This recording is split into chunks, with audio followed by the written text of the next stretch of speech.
Check one, check two, we're live. We live. We are live.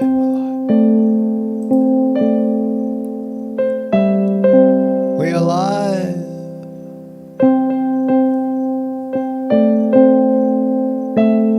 Yep.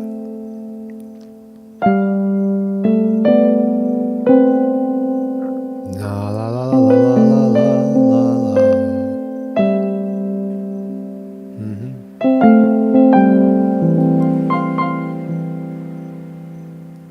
Here we are. Hi. Hi, everybody. My name is Marcus. Boom. Welcome to the program. Today is August 28th in the year 2023. Welcome.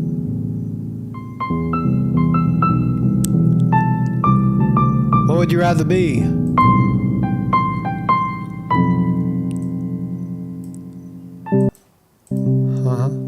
we go. La la la la. Pick it up later. Welcome everybody. Welcome to the program. How you doing? How are you? Let's get all this stuff straight. All right. Yeah. So hope everybody had a good weekend. Gonna do a little compare and contrast today. Where would you rather be? Now, if you're watching this program and you're in America, United States of America, you might assume that you're in the first world. You often hear people refer to the third world. Oh, yeah, those people down there in the third world, they're living like fucking animals. They're eating each other. Right? They don't have anything. They don't have the things that we have. Therefore, they're the third world. And you got to ask yourself, well, what things do we have? Well, we have incredible conflict, incredible anger, anxiety filtering through society in a way that we haven't seen in quite a while. Although it's probably always there, it seems to be really, really boiling over. People beating each other up at football games, the rampant looting. What other examples? Just today's examples. Rally in New York City over immigrants versus no immigrants, immigrants coming into the country legally as opposed to jumping over a fence and then getting admission into a 3-star hotel while they wait for their benefits. These sorts of things are making people irate. But on the other hand, there's a group of other people not doing that that I stumbled on, and it doesn't have to be necessarily down there in Mexico where people are sitting on the beach and meditating and playing guitars, but it could be anywhere. It could be right here, right now. Right? America is beautiful. You don't need to leave.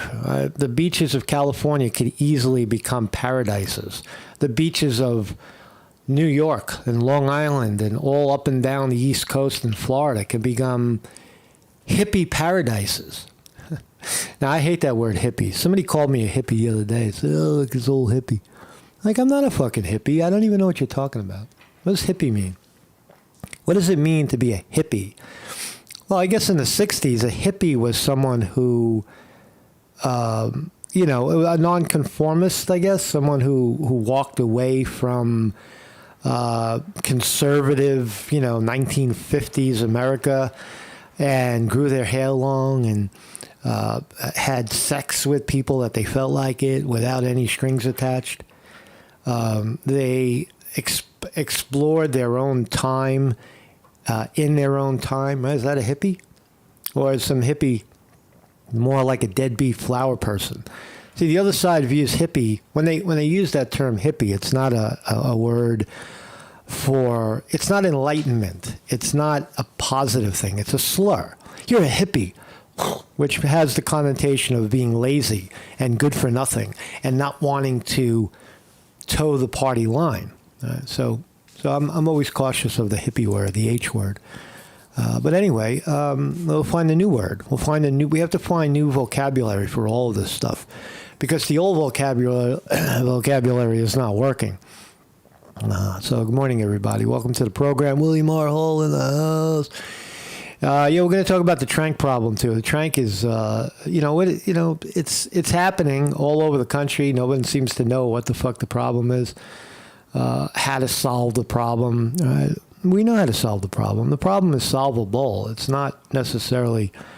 Tranq is the symptom. Fentanyl is the symptom. Homelessness, shooting drugs on the street, and drinking, 5 quarts of fucking Colt 45. Or some cheap wine or some expensive wine is a symptom of something else, a lost culture of sorts. And many prophets over the years have told us how to get out of it. Spirituality, the way out is in. I still believe that firmly. For me, it's inescapable. Whenever I say that too, now I'm starting to notice I'm perceived as a religious kook, and I never seem to mention religion. There is the teaching of a Buddha, some guy who sat down and he unraveled his own suffering, and he was free of it. And I think that's the way out, for people. Because if you do that, if everybody would just stop and do that, then you would have. You would go back to a utopia, a paradise on the beach, where people are not stepping over each other and trying to take what the other one has, rather share it. There'll always be human competition, even if the hippies are filling up the beaches. There'll still be some hippies more hip than others. So there is no perfect state. But I'd like to compare today the extremes, right? The extreme state of bliss down there in, for example, Mexico, where people are awakening on the beach, yoga, meditation, and the opposite, in my view, of that, of people venturing out to Kensington area of North Pennsylvania, North Philadelphia, and buying horse tranquilizer cut with crack and smoking that and looking for an awakening. If you're looking to wake up via a drug-induced experience, you're probably not going to get it. The drug will enhance wherever you are. If you're miserable, you're going to be more miserable. If you're enlightened, probably you'll, maybe be more enlightened until it pops. But nonetheless, anyway, so that's what we'll talk about today. Here's my thumbnail. Look at us, beautiful people coming back. Where have all the beautiful people been? They're doing yoga on the beach down there in Mexico, and over there in Kensington, Pennsylvania, the junkies. You can get to Philadelphia easy. Just buy a bus ticket or walk there, and get on the train, pop out at Kensington, and you could be part of the zombie culture. You buy some Tranq on the street, you shoot it in your neck, and then you lay on the street, and you're happy. Right? You're peaceful, at least for an hour, maybe. Or maybe that's your last day, right? You die and that's it, right? Or you can live on and awaken to the open pattern of limitless possibilities. Right? So that's what we'll talk about today. My name is Marcus Conte. I have a website, educational, philosophical, intellectual, brilliant exploration into today's times every morning at 9 a.m. somewhere. Right now we're on YouTube. And I thank you all for joining me on YouTube. Hopefully, as the elections, approach, we may not be able to be here because we don't have a real opinion of either side. We have opinions, but we don't have a side here on this program. We're not left. We're not right. We're just somewhere in the middle, and you're not allowed to be like that in the middle because the two sides perceive you as being the other, and or not fully with them. You understand that paradigm? There's two people fighting, right? And one has a strong opinion of something, and the other has a strong opinion of the opposite, right? And if you were to not necessarily try to break it up, but if you were try to stand in the middle of that conversation, at some point both of them will tell you to fuck off, right? Because you're just fucking helping that one over there, man. And fuck you, man. Why don't you mind your own goddamn business, man? You're just as bad as these fucking white supremacist, racist mother effers. Or look at these hippies. None of them want to fucking work. They just want to sit around and get free stuff. Motherfucker, you're one of them. Where's your job? Why are you holding a camera? Or something like that. You see what I'm saying? You can never be you can never be safely in the middle. So what is the solution? The solution is really to say nothing, to be nothing, to just be. And that's it. That's a tough one. It's a mouthful. But anyway, I have a website, and let's start here. So yeah, there was a riot. Anti-migrant rally turns violent at clash with counter-protesters outside Gracie Mansion. Gracie Mansion, New York City. That's where the mayor lives. Eric Adams lives there. And every mayor since. Bloomberg didn't live in Gracie Mansion because Bloomberg had a better house to live in, so he didn't. He refrained from Gracie Mansion, lived in his giant fucking home in the middle of Manhattan somewhere, like 7 stories and beautiful home, $1 billion home. But nonetheless, they gathered at Gracie Mansion. The protesters did, and some of more than 100 demonstrators screaming and threw punches at each other. They're punching each other in an Upper East Side rally as most bash City Hall's handling of the crises. No migrants on Long Island, a Trump supporter shouted at Eric Adams' home. We pay a lot of property tax, motherfucker. I added the last part of that. Americans over migrants, another one shouted. So people are pissed off. There you go, Americans over migrants. And if you're to say this, then you're a white supremacist, right? See how the other side, this person doesn't see themselves as a white supremacist, because that's not really what they're talking about. They're talking about American supremacy and dilution of the, not necessarily the gene pool, but the it's not a gene pool. It's a population. By flooding a population with people who are not part of that population, that represent the lower echelon or the nothingness of that population, these people feel jeopardized by that. You're going to take, we got to give to you, and you're taking from me. That's their view, as opposed to the other side, which is probably the people that need the help or want the help, or they see it as, they see they see a white person, Trump supporter, holding a sign, and therefore they see racism here. Right? People will look at this picture and they see racism. I don't see racism. I see someone holding a sign, has someone with a political opinion, someone who loves their country, wants it to not fall like other countries have historically through, I don't know, bad politics, right? And this guy on the ground, he's there to stop people like her because he knows what's right, right? He's the genius here, right? The Antifa motherfucker. Well, this guy, this is, what's his name? The Guardian Angel guy, Curtis Sliwa. This time he's on the red side, saying that the immigration is bad, and he's Hispanic, has done so much in New York City to bring attention to racism and discrimination and all of these things.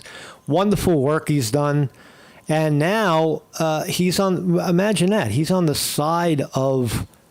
He's standing with the Trump supporters. Right? Wake up. He's standing with the Trump supporters, right? So what side are you on, right? You have to be on a side, right? It's pretty fucked up, right? It's easy to pick a side. It's hard not to pick a side. it's hard to stay true in the middle. Right? So all this shit is going on. Right? Here's some of the action. Here's some of the action outside Gracie Mansion. Watch people so ensnared with politics that they're punching each other. Watch. Come here, motherfucker. I'll narrate. Come here, motherfucker. I'm going to get you. I'm going to get you, man. Lock him up. Lock him up. No more immigrants. Turn those motherfuckers away. America's over. So people are pissed off. I don't want to hear what this lady has to say. I just want to see the video. I want to see the video. Let's go. A long time ago, and many out of patience. Can we just see the punching, please? The rally over the migrant crisis. Mayor Adams has said this is a sanctuary city, but Suffolk County is not sanctuary city. I pay $20K in property tax to Living Home Act. Organizer Curtis Lewa criticizing Mayor Adams. See, people are afraid to lose what they have. You see that example right there? The woman has a nice home. She worked for it. She pays tax, $20,000 a year. And she feels like the immigrant denigrates her value. You see that? That's not racism. That's not white supremacy. That is what old-fashioned would call conservatism. They're trying to conserve what they have, to maintain what they have, rather than somebody diminishing the value of that. Right? But in a sense, migrants tend to not diminish anything. They tend to lift the country up by doing the simplest, undesirable work anyway. And over time, they become, integrated into the culture, and they love their country.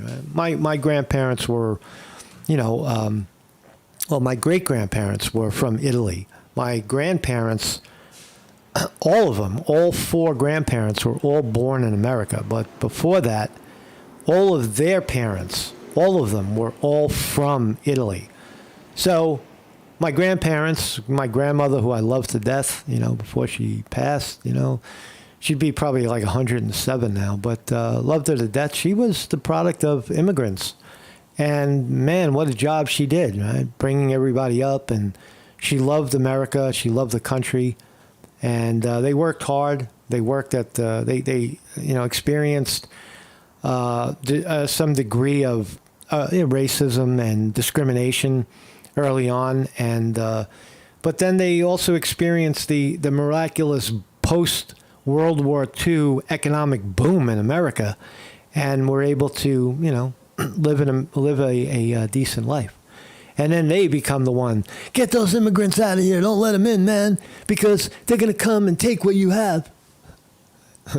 And the cycle, cycles again, man. So, but so people are punching each other in the face over immigration. Over here, we have more legalized looting over there in California, Macy's. If you were in Macy's in L.A. This weekend, you saw this.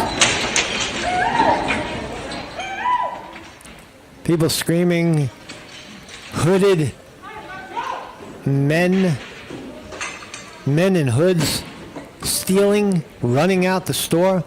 This is the first world. Welcome to the first world. Welcome to America.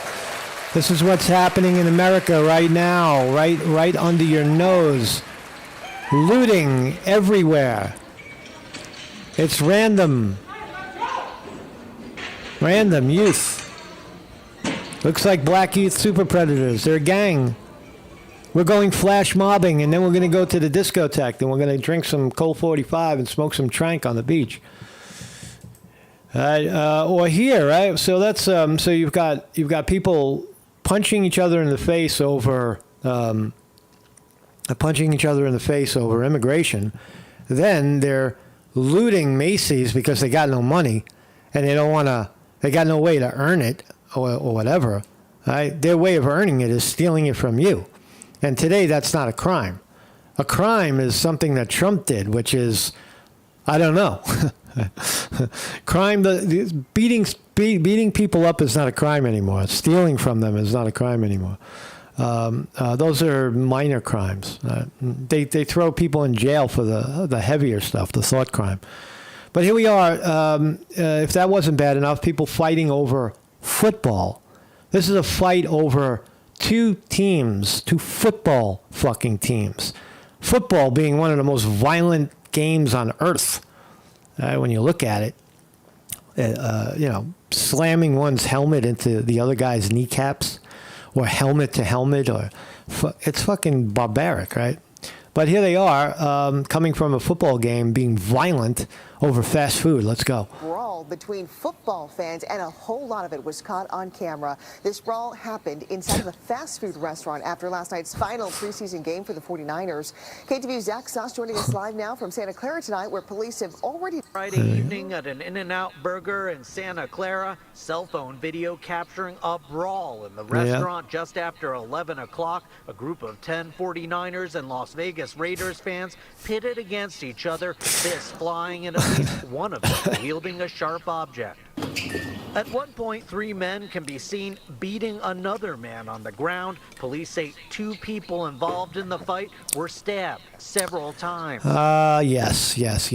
So there you have it, right? Violence breaking out. This is a first world country. If you're watching this down there in the third world somewhere, don't fall for that shit. If you're watching this in your igloo in Africa, I don't know if they have those, but if you're watching it in your grass tent in Africa, hello, my name is Marcus, and you're thriving to get to America, into the first world, well, you might settle where you are, right? Because wherever you go, there you are. If you want to be miserable, you can be miserable anywhere. If you want to be joyful, you can be joyful anywhere. America could be the greatest place in the world to be joyful and full of life, but it isn't. It's not. It's full of. America is engulfed in a path of anxiety, sorrow, fear, worry, doubt, like I am right now, watching the stock market go up while I'm not in it. We're going to talk about Oliver Anthony as well. So going higher. Looks like the markets are going to go higher this morning. They seem to be wanting to push up. So I wanted to. So that's what's going on in the world. A gentleman named Oliver Anthony is writing songs. We're talking about him because he's pretty good, and he's got a number one. He's got the number one spot, or at least had it on iTunes, which is incredibly impressive for an unknown to have done. And he's already getting the pushback. He's already seeing that his music is being politicized. Right? And will he be able to stay above the fray? Well, he's already talking about it. He already put his foot in the ring. He's now opposing both parties. Watch how they come after this guy, man. I'm not with you. I'm not with you, conservatives. Hey, liberals, I'm not with you either, man. I'm railing against the oligarchy, man. The power that be. And the left and the right will say, "Fuck you, man," because you're just a redneck, and fuck you and your guitar. That's what they'll say. A good song, by the way. But I do hate to see that song being weaponized. Like I see the right trying to characterize me as one of their own, and I see the left trying to discredit me. I guess in retaliation. That shit's got to stop. If you watch the response videos on YouTube to this song, it's not conservative people responding to the song. It's not even necessarily Americans responding to the song. All right. I don't know that I've seen anything get such... Yeah, but here's the problem, Oliver Anthony. People are both. They're either. Right? Today, people see themselves as left and right. What are you? I'm on the left. I'm on the right. I'm a conservative. I'm on the left.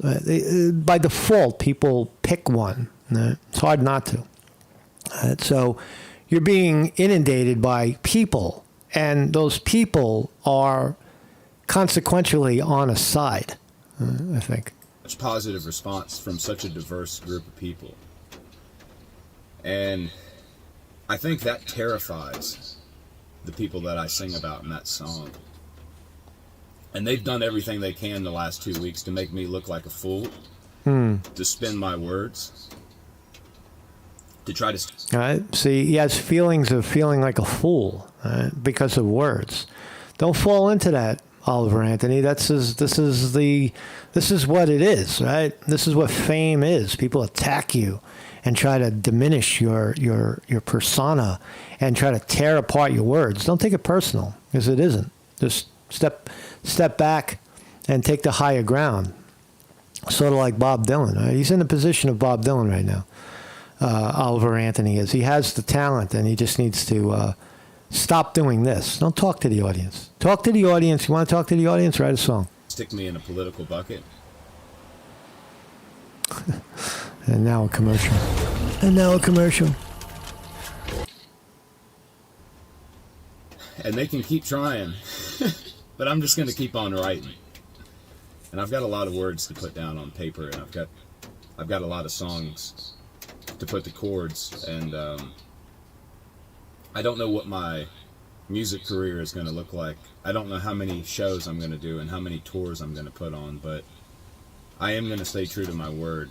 I'm going to write. No, I can tell you what he's going to become. He is a pop star now. That's what he's going to become. He's going to become a pop star. He's going to make a lot of money. He's going to go on tour. People are going to cheer him. The political party is going to try to co-opt him, and that's just the reality of what's going to happen. Right? And as far as he's concerned, he should just let it happen. Let all of that. Let people talk. Right? Just don't listen to it. Just play the music to the people and let the people fight it out. Don't take a side. Your side is the music, right? Mr. Anthony, your side is the music. Just stay in the music and you're good. You don't need to do this, in my opinion. I'm going to write, produce, and distribute authentic music that represents people. Yeah. And not politics. Right, but what you're doing now is you're engaging politics because you're I guess you are. Right? Is it okay to talk about it? I don't know. I don't know. He's in a different position. He's in a situation where he's at a flashpoint. I guess I don't know. I do feel compelled to address something. Since I have addressed the conservatives, I do need to address the left as well, because they're sending a message out that initial song that sort of shot me up the radar, Richmond North of Richmond, is an attack against the poor.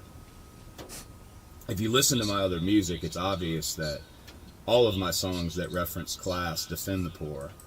Doggone, it's a good example of that.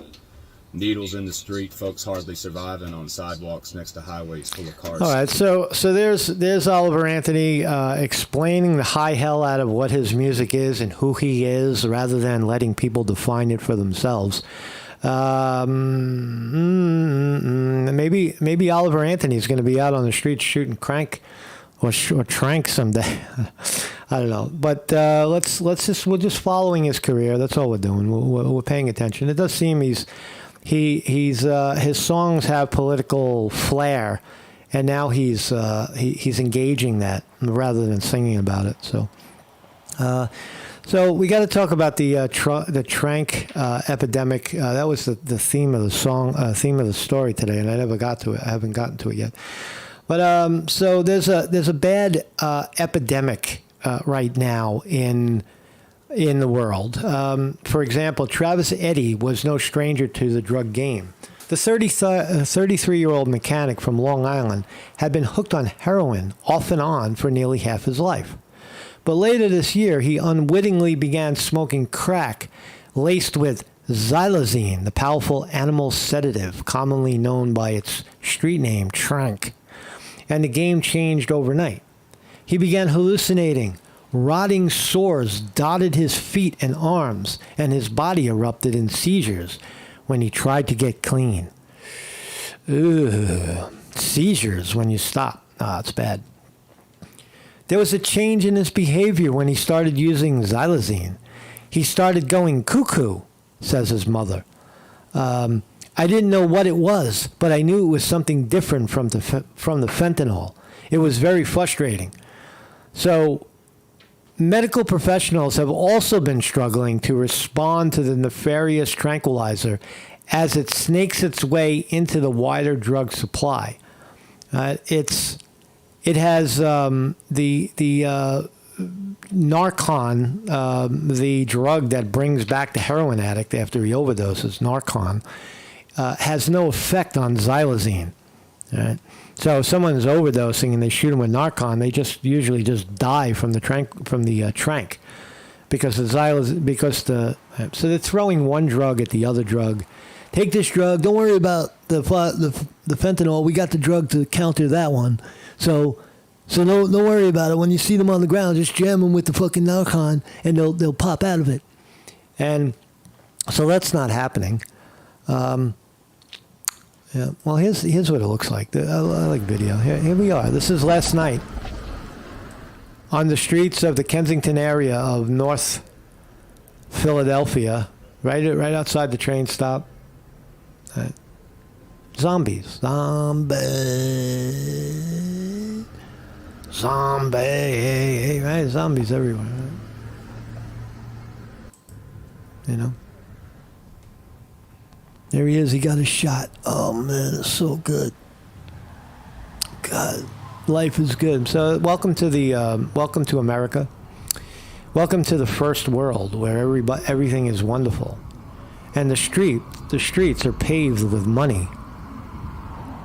Send us your tired, your longing people to be free, and dump them out on the street and let them buy some Tranq.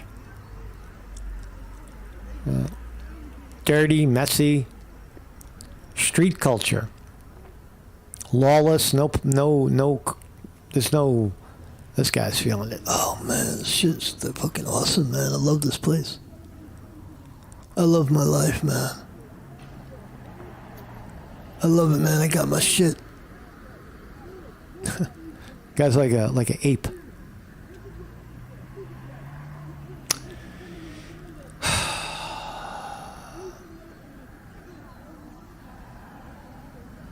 Right? Just look at the action. Just look at the action. One junkie on the ground. The other junkie trying to communicate with the junkie on the ground. A third junkie doesn't know what's going on. What the fuck is going on? Where are we? I don't know what's going on. Yeah. This is last night. Kensington Night Walk. Thank you, Kensington Daily, for your work. Now this guy's gonna come along and say, "Yo, man, I just got out of the train, man. Where you getting the shit?" Yo, where you getting that shit, man? I gotta get my shit. I see you guys got your shit. Where you get the shit? He's trying to find out where you got the shit. Yo. Oh, I got you, man. I got you. I'm gonna go. Oh, there it is. Gotta get the shit. Overtaking stuff from it right now. Or maybe they're stealing from the one on the ground. That's what they do, right? They're like the ants. When the ant falls down, the other ants eat the ant. This as to not waste it. Oh, this pig gonna fucking die anyway. Let's take her cigarettes. Let's take her money, the 50 cents that she has. This guy's feeling it. So that's what's going on in America, right? I want to talk about these people right here, right? I don't know much about it. Santaram and the Heart Movement. It looks like a big advertisement for some sort of primal tribal craft. They make their money selling tribal craft, but let's look at the people. People are young and beautiful. Not necessarily that you don't necessarily have to be young, but they're fit, right? Everybody is fit. There's no fatties. There's no sloppy, right? And they're singing on the beach. Gratitude for Pacha Mama, for the life, for the sun.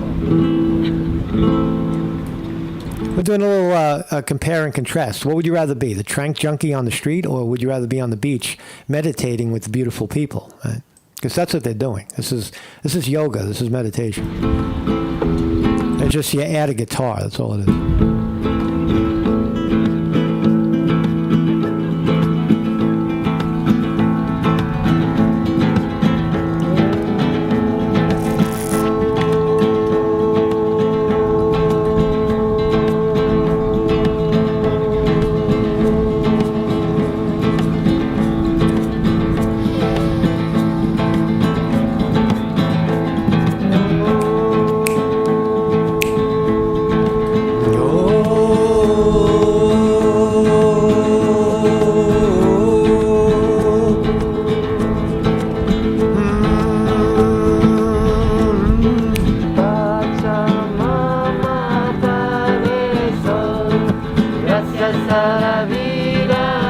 gracias al amor.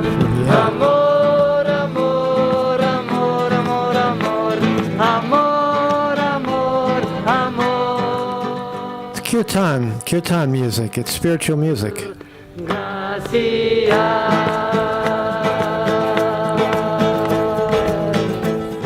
Everybody's smiling. Everybody's happy. Having a good time.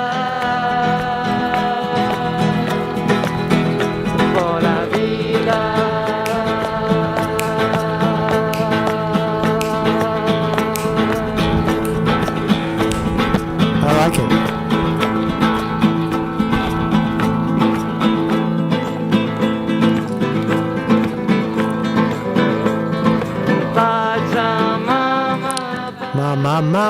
Ma. This is Mexico, by the way. It's somewhere down there in Marmicia, Mexico. I thought Mexico's a third world country. What happened?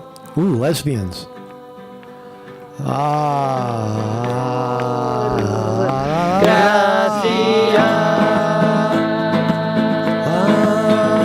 So you get my point, right?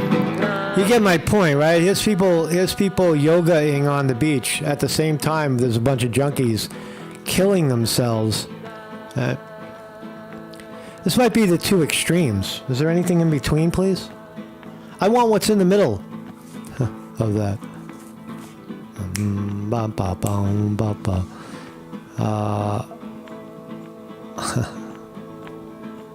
See, fitness is part of the meditation. It always is. The yoga is part of it. It has to be. It has to be part of the meditation. It's all one. There's no separation between body and mind and spirit. That's an illusion. It's all one. If the body is fit, the mind will follow. If the mind is fit, the body will follow. And then the spirit is always there anyway. The spirit is there. Consciousness is there. Awakening is there. It's the shit that gets in the way. It's the xylazine that gets in the way.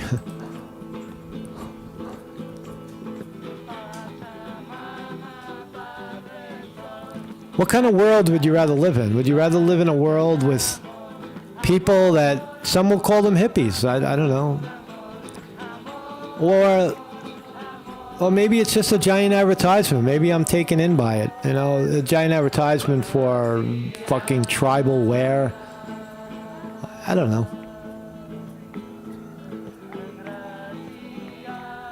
It looks like a movement, is what I'm trying to say. It looks like kind of a mass awakening, at least down there. But I can't do that. I can't just drop everything and go live on the beach with a bunch of hippies. I don't play guitar. How will I live? How will I survive? How will I pay my tax? We're trapped. The trap of modern living, perhaps.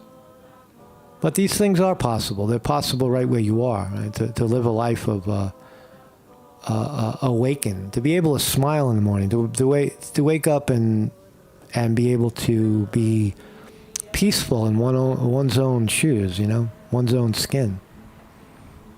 It seems that we're losing our way here in America. You see violence in the street. You see widespread tension and anxiety, punching people over skin color or political fucking agenda or whatever it is. Right? So let's talk about the markets. Ding, ding. We'll go back from spiritual to fucking anxiety. It looks like the markets are up right now. Dow Jones Industrial Average up 258. NASDAQ up 74. S&P 500 up 23. Looking green. There we go. Are we going to hold? Is it going to hold? NVIDIA down another 4 to 455. Big rally all the way up to $515. Pulling back quite a bit. Google up $1.50. Apple up 43 cents. Amazon up 90. And by the way, the stock market is no contradiction to a spiritual life, if people are wondering that. It is. The stock market is a representation of the human spirit, in a sense. Is that spirit expanding or is it detracting? Is it getting bigger or is it getting smaller? Well, the evidence suggests that it's getting bigger by the markets expanding. And whatever those markets are, they're everything. They're technology, they're banks, they're real estate, they're food, it's everything. Energy, both clean energy and non-clean energy. Everything is encompassed in the price of markets. So that's why we follow it, whether you like it or not, or get it or not. But Rivian is holding at about $20 a share. That was from 14 and went to 28. My meme stock. Tilray holding in there, hanging in there at $2.32. Maybe the next bump up is coming. Not sure about that. We will. What else we got here? War stocks. The military industrial complex, Boeing, Raytheon, Lockheed Martin, all green this morning. The holy vaccine stocks mixed. Moderna keeps bumping up. It's up $3.50 today. Not sure why. And what else we got? Yeah, so there you go. Markets are green. Can't complain, right? What are you complaining about, man? The shit is up. Man. So anyway, that's all I got today. Again, the choice is ours. Is it? Do we have a choice in the matter? Or are we all just victimized by our own situation? Well, usually the best thing to do when uncertain, right, the prophets, all of them, Jesus, Buddha, Muhammad, they said, be still. Be still and I will take this from you. Right? Be still if you don't know what to do. You don't have to engage. You don't have to see a fight and go over there and take a side. Right? You can just be still. And maybe when you see that fight, you have something more to offer, a greater insight. Maybe you can lift up both parties. Right? That's what we all want to do, right? We all want to be the guy who stops the fight. But once you engage it, once you start that verbal volleyball, oh, fuck you, man, I'm no conservative. Yes, you are, because you're not helping me. No, I'm not helping you because you're fighting and violence is bad. And now you're in the loop, as opposed to something else, which is often nothing, right? Sometimes the number one thing we can do, the most important thing we can do sometimes is nothing, is just to be still. Marcus Conte reporting.